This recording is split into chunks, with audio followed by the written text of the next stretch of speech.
Tiffany's terror. In the heart of the bustling city, there stood a sleek apartment building called Serenity Heights.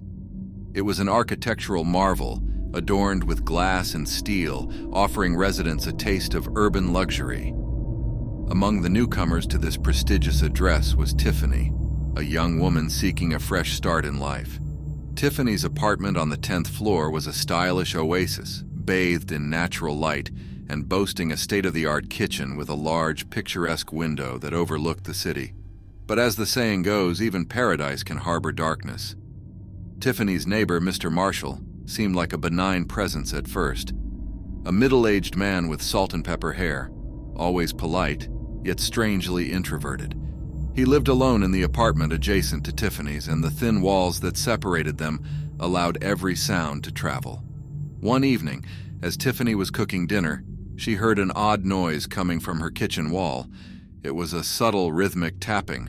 She approached the source and was horrified to discover a small peephole, almost imperceptible in the wall. Through this tiny portal, someone had been watching her. Fear coursed through Tiffany as she realized her neighbor, Mr. Marshall, had been spying on her in her most private moments. She felt violated and betrayed, her sanctuary invaded. Panicking, she sealed the peephole with tape and decided to confront Mr. Marshall the next day. As she approached his door, a sense of unease gnawed at her. She knocked, and he opened it with a polite smile that sent shivers down her spine.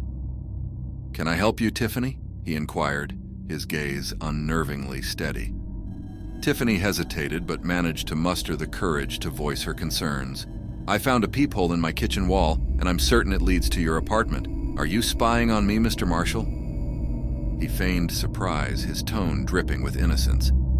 "Oh dear, I have no idea what you're talking about. You must be imagining things." Despite his protestations, Tiffany couldn't shake the feeling that something was terribly wrong. She contacted the building management, but they brushed off her claims, suggesting it was a simple misunderstanding. Left with no other option, Tiffany resolved to protect her privacy. She installed blackout curtains, boarded up the kitchen window, and even considered moving. But the feeling of being watched persisted, a phantom presence haunting her every moment.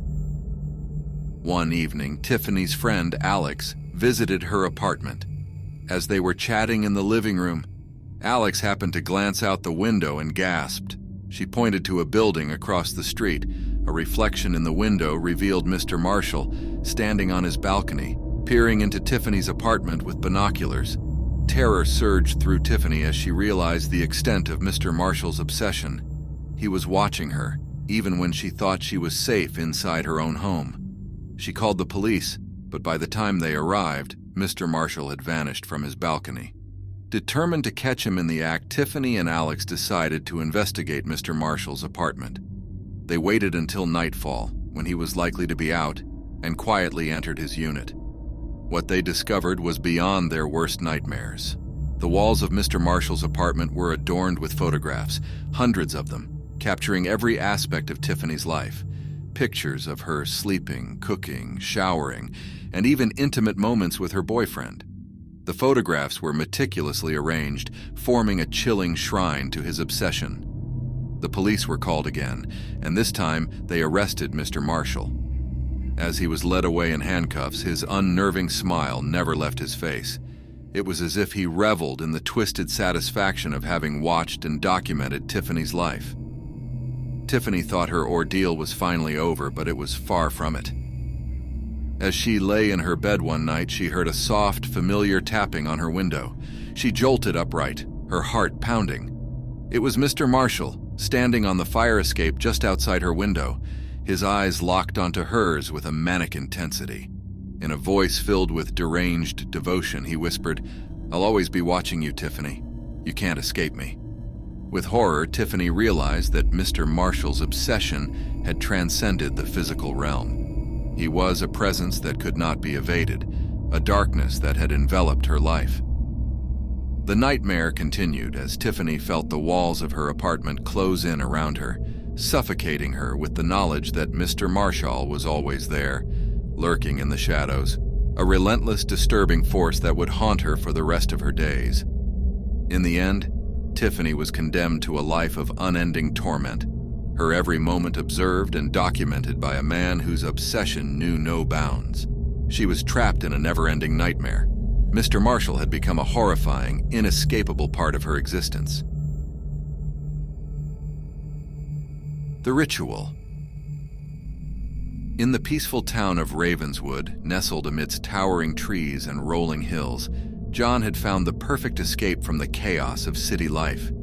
His new home, an elegant Victorian nestled among the trees, seemed like the ideal place to start anew, but what awaited him next door would turn his tranquil life into a waking nightmare.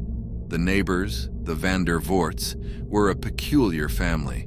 They lived in a decrepit mansion that appeared as though it had been plucked from a Gothic novel. The patriarch, Abraham van der Voort, was a tall, gaunt man with piercing, coal-black eyes. He moved with an eerie grace that sent shivers down John's spine. His wife, Helena, rarely left the mansion, and their children, Emma and Isaac, were equally enigmatic figures. As John settled into his new home, he couldn't help but notice the Van der Voorts' peculiar behavior. Strange symbols adorned their house, eerie chants echoed from their yard, and the ominous scent of incense often wafted through the air. Something about it all felt off, like a twisted undercurrent beneath the idyllic surface of Ravenswood. One evening, as John was strolling in the woods behind his house, he noticed a trail of crimson petals leading to a clearing. In the center stood the Van der Voorts, dressed in dark robes, encircling a sinister-looking altar. On the altar lay an animal, a sacrificial offering. John's heart raced as he realized the horrifying truth. The Van der Voorts were practicing satanic rituals, invoking dark forces. His initial shock was soon replaced by fear as he understood that he might be their ultimate sacrifice. He began researching satanic rituals and symbols, trying to find a way to protect himself. The more he learned, the more his paranoia grew. The townsfolk whispered tales of the Van der Voorts, of their malevolent practices and their unholy pact with the devil. One night, as John lay in bed, he heard soft, haunting chants emanating from the Van der Voorts' mansion. The words sent chills down his spine, and he knew that the family's sinister plans were escalating. Desperate to uncover the truth, John contacted a local historian named Dr. Carver, who had delved into the dark history of Ravenswood. Dr. Carver's research revealed a grim legend, a centuries-old satanic cult that had once terrorized the town. The cult, it was said, had made a diabolical pact with a malevolent entity, promising human sacrifices in exchange for power and eternal life. Their victims vanished without a trace, and the town lived in fear until the cult mysteriously disappeared. Dr. Carver warned John that the Van der Voorts were descendants of this notorious cult, and they were intent on completing the long-forgotten ritual, a ritual that required the sacrifice of an outsider. With Dr. Carver's guidance, John prepared for the impending threat. He acquired protective talismans, holy water, and an ancient book of exorcism. The townsfolk, despite their skepticism, rallied behind him, ready to confront the darkness that had plagued their town for centuries. The night of the ritual arrived. The townsfolk, armed with torches, surrounded the Van der Voorts' mansion. As they stormed inside, they were met with a horrifying sight. The family stood around the altar, their eyes filled with malevolent glee, their robes drenched in eerie, flickering candlelight. In a voice that sent shivers down John's spine, Abraham van der Voort declared, "Tonight we fulfill our pact and our master will rise." With that, they began the ritual, chanting in the ancient guttural language of their forebears. Shadows danced on the walls, and the air grew thick with malevolence. John's heart raced as he realized that the ritual was reaching its crescendo. Just as it seemed all hope was lost, John and Dr. Carver sprang into action. Dr. Carver recited an incantation from the ancient book of exorcism, unleashing a burst of holy energy. The townsfolk joined in, brandishing their torches. But it was too late. The ground trembled beneath them as shadows coalesced into a monstrous, otherworldly being. It was a creature of pure nightmare, its form constantly shifting and writhing, its eyes burning with malevolence. With a deafening roar, the entity unleashed its hellish fury, consuming everything in its path. The townsfolk and the Van der Voorts were powerless before its relentless onslaught. In the end, the Van der Voorts had achieved their goal, sacrificing themselves to summon a force of unspeakable evil. Ravenswood was reduced to a nightmarish hellscape, a realm of torment and suffering ruled by the demonic entity. John, the sole survivor, realized with chilling horror that he had been a pawn in the Van der Voorts' diabolical plan. The nightmare he had tried to escape had become his eternal reality, a haunting reminder that evil could lurk in the most unexpected places, waiting to consume the innocent and plunge them into a horrifying abyss. Trouble in Paradise. In the quiet and exclusive gated community of Willow Glen, Alexander and Margaret had finally found their dream home. Their new mansion, nestled amid lush gardens and pristine streets, was the epitome of luxury. But behind the pristine facade of Willow Glen lay a chilling secret that would soon consume their lives. The house next door to the couple's new home stood as a foreboding relic of the past. Windows shattered, paint peeling, and an overgrown garden hinting at years of neglect. It was the only eyesore in the meticulously manicured neighborhood. Nobody in Willow Glen ever spoke of the house, and the silence surrounding it was as eerie as its appearance. The Harringtons, the closest neighbors to Alexander and Margaret, had been living in Willow Glen for decades, and they were the first to welcome the couple. When asked about the abandoned house next door, the Harringtons exchanged uneasy glances, but offered no explanations, simply advising the newcomers to ignore it. Despite the unsettling aura surrounding the neighboring house, Alexander and Margaret settled into their new life. But curiosity gnawed at them, and they decided to investigate the mystery of the abandoned house. Their attempts to gather information from neighbors were met with stony silence. Everyone seemed determined to keep the dark secret locked away. Undeterred, Alexander began to research the history of Willow Glen, but records of the abandoned house were mysteriously absent. As weeks turned into months, the couple's obsession with the enigma next door grew. Late one evening, as they peered out their bedroom window at the forsaken house, they saw a faint glimmer of light flicker within. Fear crept over them as they realized that someone or something was inside. The following night, as the moon hung low in the sky, Alexander and Margaret decided to investigate the house.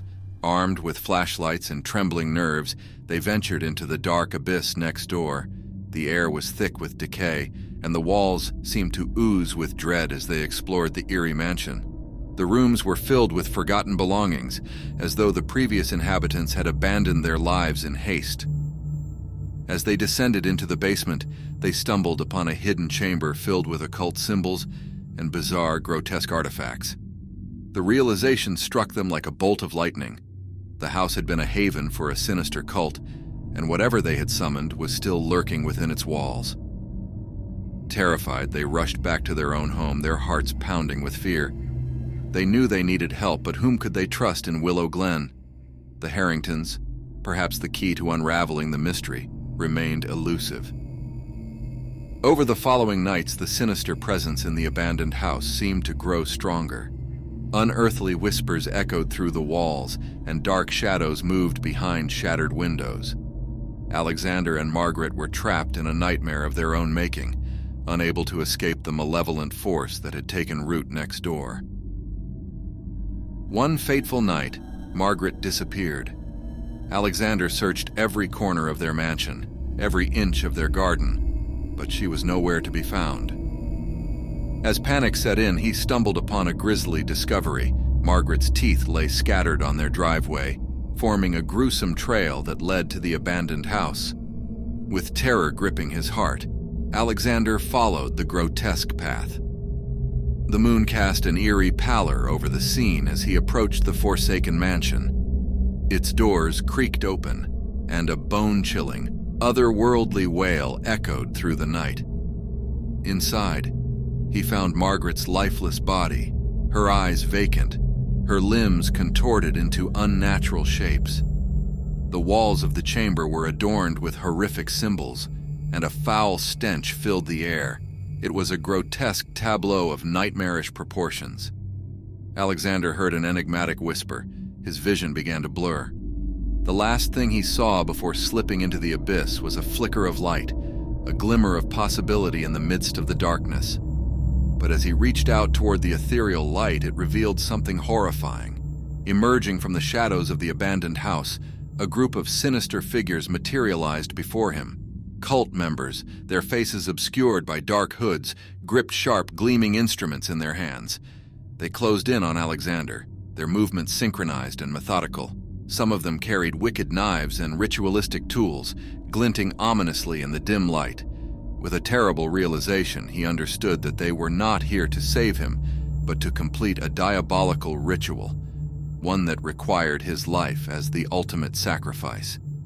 In sheer desperation, Alexander struggled to escape their grasp, but the cult members' grip was relentless. They encircled him, their voices rising in a sinister chant as they prepared to carry out their horrifying agenda.